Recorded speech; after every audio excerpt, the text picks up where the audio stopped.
Lord Christopher Monckton. Madam Chairman, and my fellow seekers after truth, the ambassadors of the Czech Republic to the Climate Intelligence Group are to be warmly congratulated for having organized this high-level scientific conference for leading researchers worldwide. It's an honor to be invited to address this meeting of great minds, and it is a particular pleasure to see students and their professors here, which I don't think would happen in Britain. And it shows that the Czech Republic, a country which I have come to love, still knows what freedom is and understands that hearing both sides of the argument is the best way to reach the truth. Now, worldwide warmer weather is proving handsomely net beneficial, yet climatologists predict it will become harmful. Now, why is this?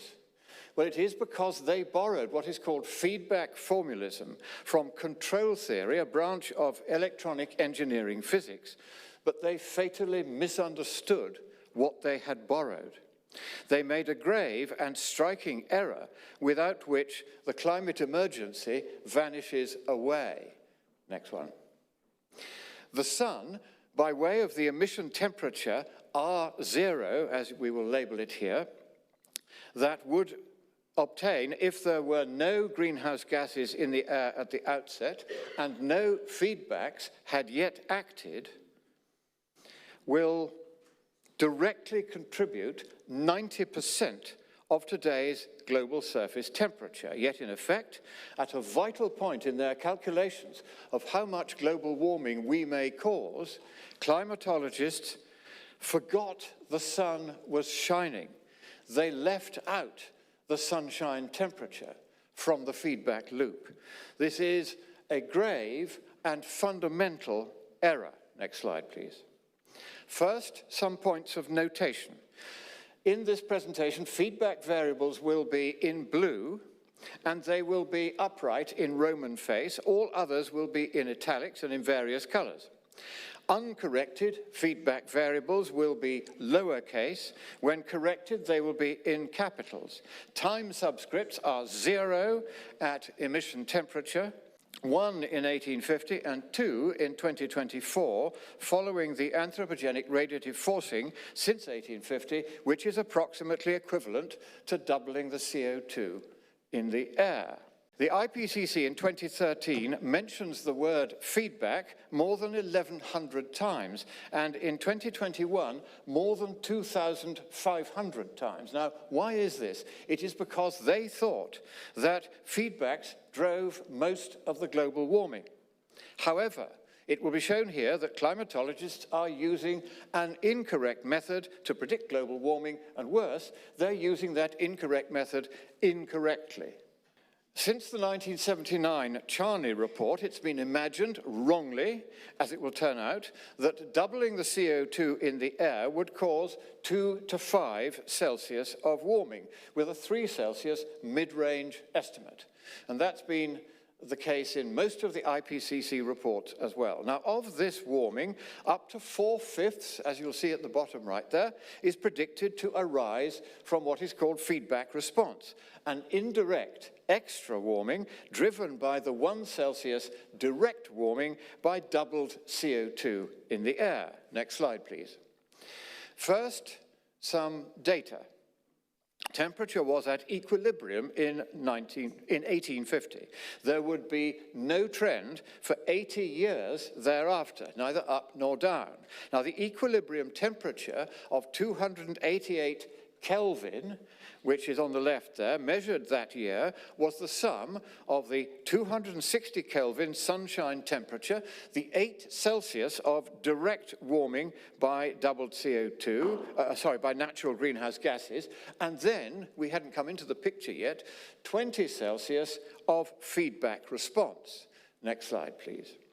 The error first emerged in a paper in 1984, and you can see the quotation there. It was imagined that feedback response would multiply that 1 Celsius of direct warming by doubled CO2 by a closed-loop gain factor, or feedback multiplier, of 3 to 4. And so across the bottom here, you can see that sum. It's very simple. 1 times 3 to 4 equals 3 to 4 Celsius of final warming.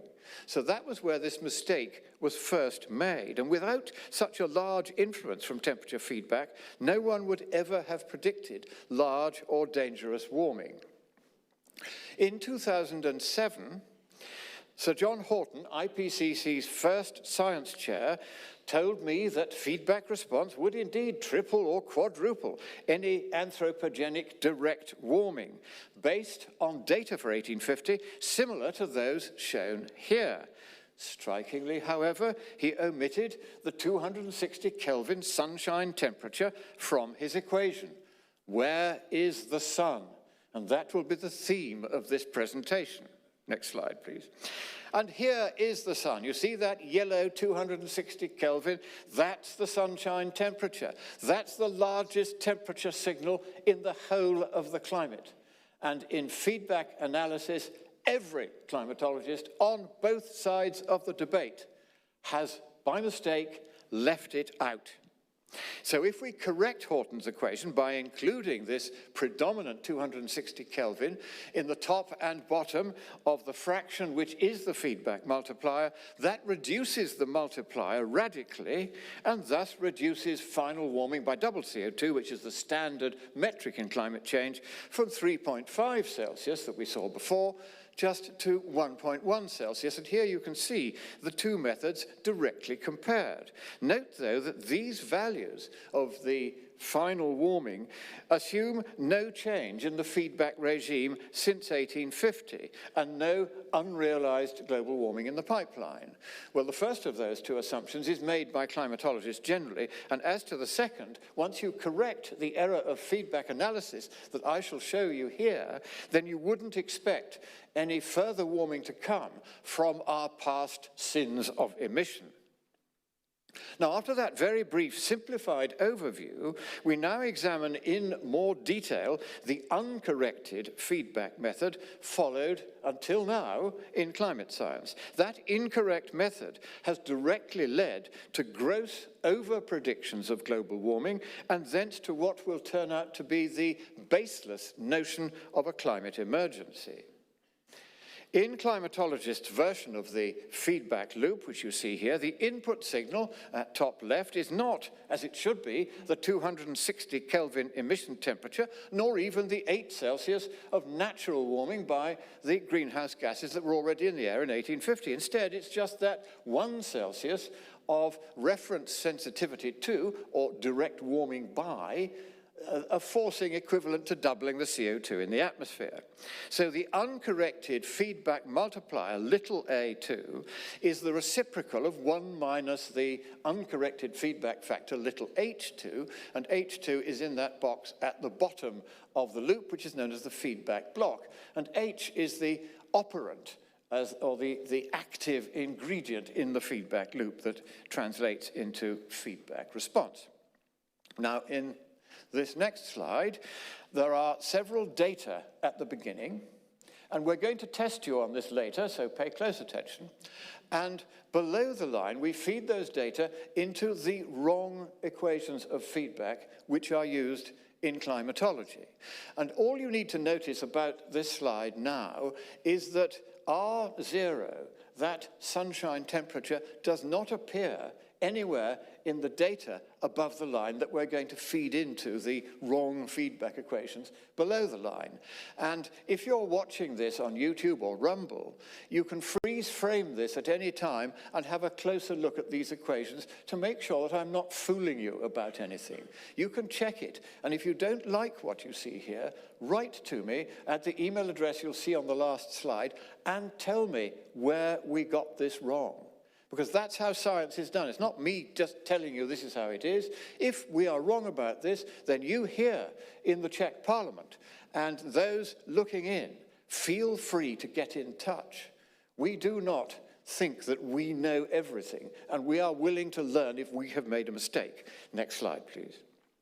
Now, if we combine the equations below the line in the previous slide, you get a feedback intensity in the range 1.6 to 2.6 units of feedback intensity, which are watts per square meter per Celsius, which is a bit of a mouthful. We'll just call them units from here on. And as you can see, 1.6 to 2.6. Now that's above the line.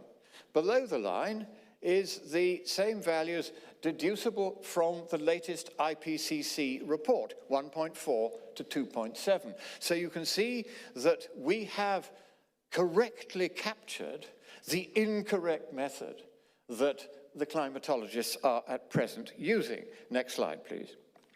Now, this is a table of how each of the feedback variables is calculated using the equations you see in the third row of the table going from left to right.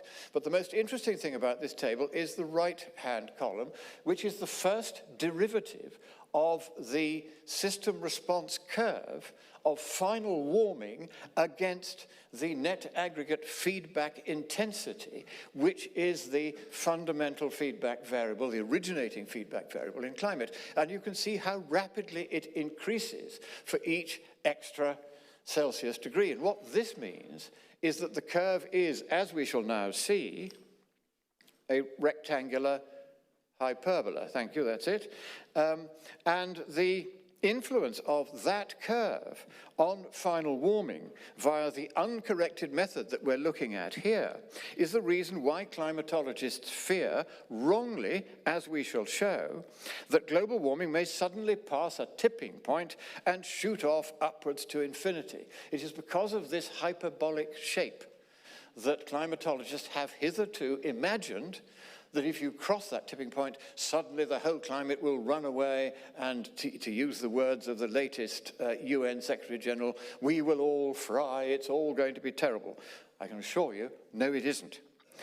And this is also one reason why it's impossible to make reliable predictions of future warming by way of feedback analysis.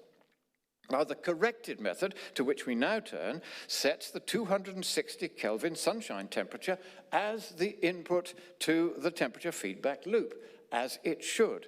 And as we shall see, that calms the entire system down. Now, H.S. Black's original feedback amplifier block diagram, and he was at the Bell Labs in New York, of 1934, shows an absolute or input signal coming into the feedback loop from the left, and we have labeled it R0 because that's where the sunshine should come in. And then it passes infinitely round and round that loop via the triangular G gain block at the top and the square H feedback block at the bottom. And the G gain block is what represents the anthropogenic and natural warmings from greenhouse gases. And then E is the output on the right-hand side. And the closed-loop gain factor A at top right in this slide, thank you, is derived from G, which is formerly known as mu, and H, formerly known as beta, but we're using the modern notations G and H in the rest of this presentation. Next slide, please. Now, Black's colleague, Hendrik Wade Bode, published a textbook from 1945 to 1975 of feedback amplification and how you do it. And here is his central graph of how a feedback loop works. And you can see it's very similar to what we've just seen. And again, you have an absolute input signal. And if you look up in the early chapters of the book, you can see what that input signal is, the input voltage. It's an absolute value. It is not what's called a delta, a small change. It's the big originating signal. Now, at any moment, the feedback processes then extant must respond equally to each degree of the entire reference temperature then obtaining, including the input signal, as this diagram makes clear. Now, here you're looking at just the gain block, and we've taken the feedback block out, so you can get some idea of how the gain block works. So now in the next slide, we see the standard feedback block, this time with the feedback loop in place, and you can see the sunshine temperature coming in at top left. Then it's modified by the greenhouse gases direct warming in the triangular block, and then it goes through the feedback block. So it's inherent in the feedback equations, and here's visible in the standard block diagram that the feedback factor, big H2, must act not only on the perturbation signals represented in the triangular gain block, but also on the predominant sunshine temperature that is the input to the entire feedback system in the climate. You cannot leave it out. Next slide, please. So now, here is the right way to do these sums. And now, if you look above the line at the data we're going to put into the corrected feedback equations below the line, you will see R0 appears there. That is the sunshine temperature. We do not leave it out. We put it in. And now we're going to see what effect that has. Next slide, please. And if you look at this slide, we have taken the equations from the bottom of the previous slide, turned them into a single equation, and then we start with the 2 to 5 Celsius that they predict. And then we work out what would be the originating feedback variable, this net aggregate feedback intensity, that would give you 2 to 5 Celsius. And you can see that once you've corrected, it's only 1/10 of the values they think it is. It's 0.225 to 0.255 units of feedback intensity. And that will give you 2 to 5 Celsius. So each 0.01 units that you add to the feedback intensity would add fully 1 Celsius to the warming from double CO2. That's why you can't use feedback analysis at all to predict global warming. That's why it can't be done, because we cannot derive the net aggregate feedback intensity to anything like so fine a resolution as 0.01 because of the uncertainties both in the data and in the way the data interact with each other and in the process understanding. There are these huge uncertainties which also propagate in quadrature through the successive time steps in a model, and that's why you can't use feedback analysis. Now, in the corrected table that you see here, you will notice a striking difference if you look at the right-hand column, which is the derivative of the system response curve of final warming in response to the feedback intensity. And look, it's about 100 Kelvin or Celsius for each 1 unit of feedback intensity. And what that means is that the curve that we're taking the derivative of is, anybody? It's a straight line, or very nearly so, as we can see in this next slide.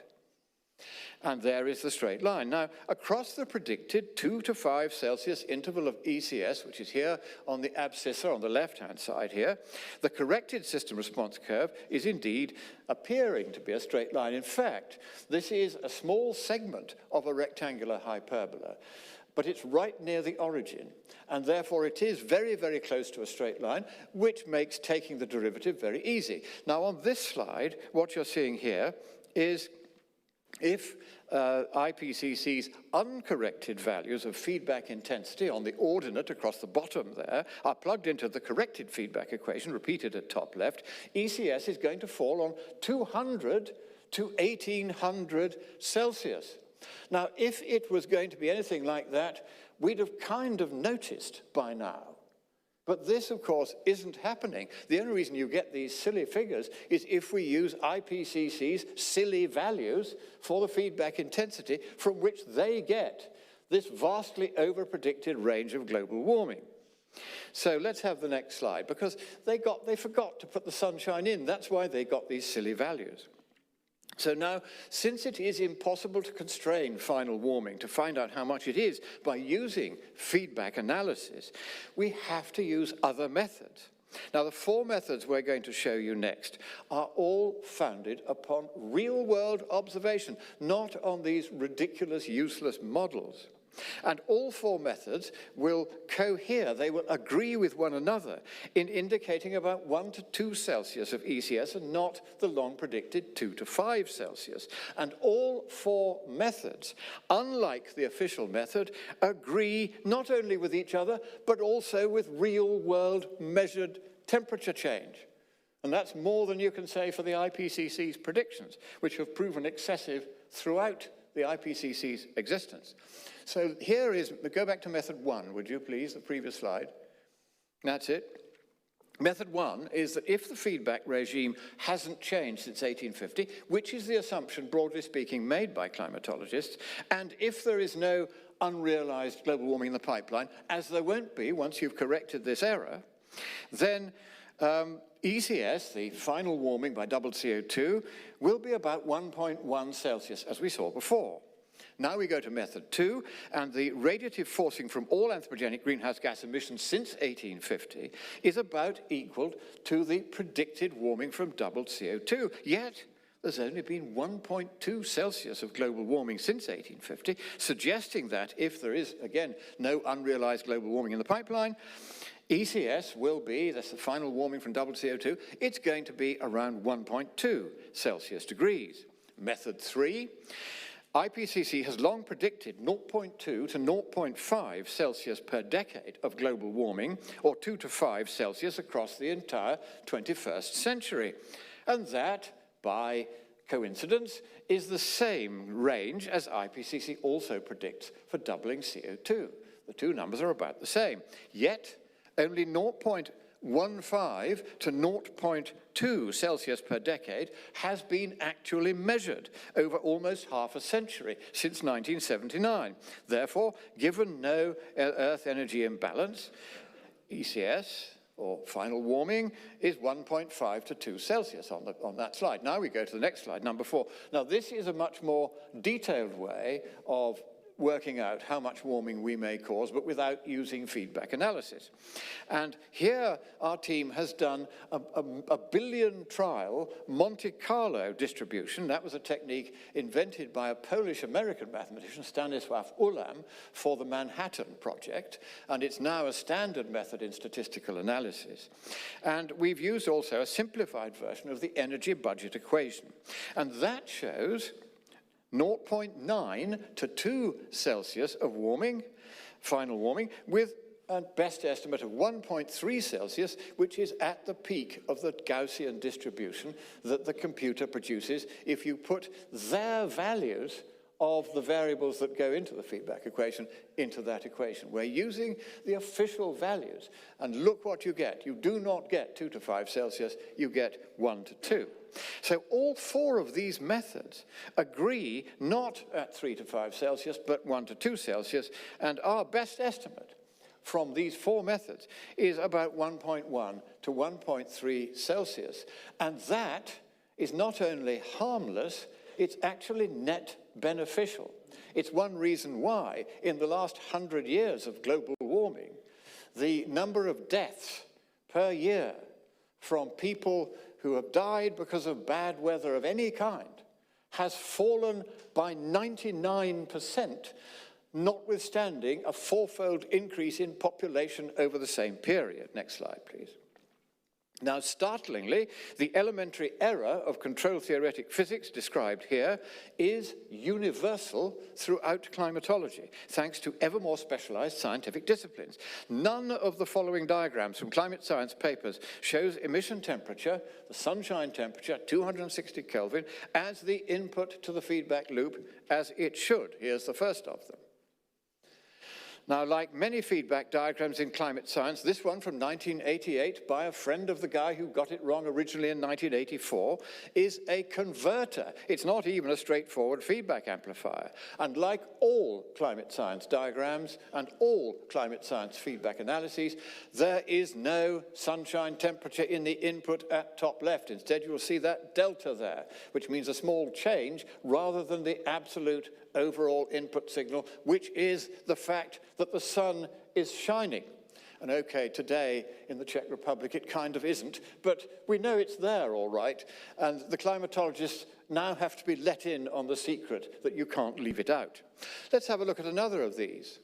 And again, you see no sunshine. And again, let's do another. Another. Go on, next slide. No sunshine. And another. Keep going. No sunshine, and another, no sunshine, and another, no sunshine, and another, no sunshine, and another, no sunshine, and another, and another, and another, and there you go. That covers a period of 30 years of climate science. Not one of the papers on climate sensitivity that we can find on any side of the debate gets this right.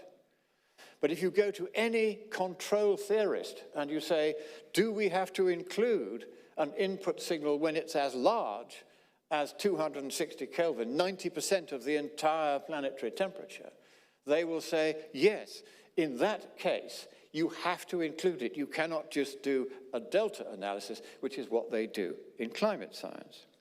So that shows you the extent and broadness of the error. So can we just go back one slide, please? Back, please. That's it. Now, several of my team have suffered, some of them greatly, to bring you this result after a decade of research. Your mission, my fellow seekers after truth, is to try to find any errors of substance in the short paper that underlies this brief lecture. Millions in the West will suffer from needless mitigation policies until the truth prevails. Consider just one of many harms arising not just from global warming, but rather from misguided policies intended, however piously, to address it. Importuned by a single communist-led front group, these banks and other institutions have ceased to lend to Africa over recent years for urgently needed coal-fired power. Because coal-fired power is cheap, they've got plenty of coal, and it's low-tech, so that it's easy for them to maintain it. And the result of this well-meaning, no doubt, but catastrophic policy can now be seen on the next slide, please. This is our satellite image of Africa at night. You can see it's on its side, and you've got southern Europe at the left, a blaze of light, but virtually no lights on anywhere in Africa. Africa, because of our climate policies, is literally the dark continent. And if you talk to any African president or leader, they will all say to you that climate change policy is racism. And it is high time, therefore, next slide please, that we correct this monstrous error, this error of errors, this central error, before the West, acting almost alone, because the East already knows of our result, and they are therefore increasing coal-fired consumption very cheerfully and very happily, knowing that it will not harm the planet. But the West will destroy its economies if we go on with this needless, costly mitigation. Let's just look briefly at the Czech Republic. If you went in a straight line from here to net zero emissions by 2050, the UN's target year, do you know how much the world's temperature would be less than if you carried on as you are? You would reduce global temperature if you got to net zero, which you won't and you don't need to now, by 1/4000th of a Celsius degree at a cost of several trillion crowns. The worst value for money in the history of macroeconomics since the construction of the Great Wall of China. The science was wrong. The results are in, the truth is out, the game is up, and the scare is over. I pray that this conference will join me in a formal declaration that the climate emergency is at an end. Děkuji.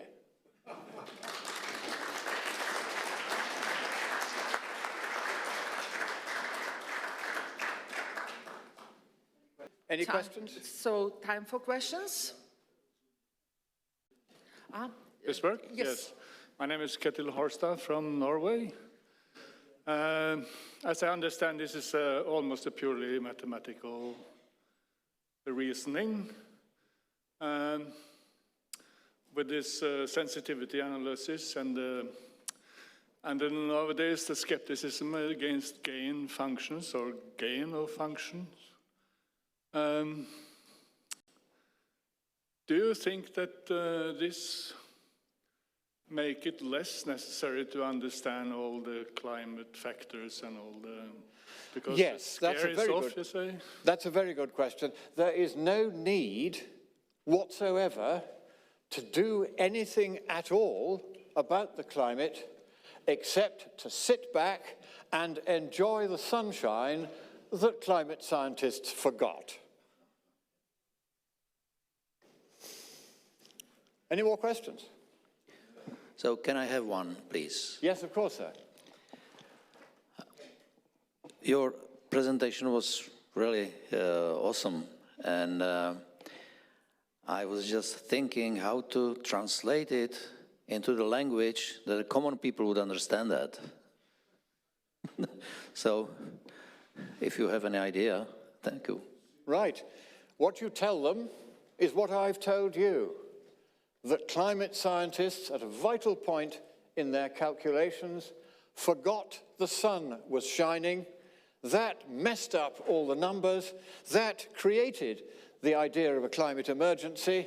Once you remember that the sunshine is there and it's the dominant influence on the climate, and therefore that the feedback amplification, this knock-on extra warming that they predict, is nearly all not going to happen, that's the end of the climate emergency, and there, in 30 seconds, is your answer, sir.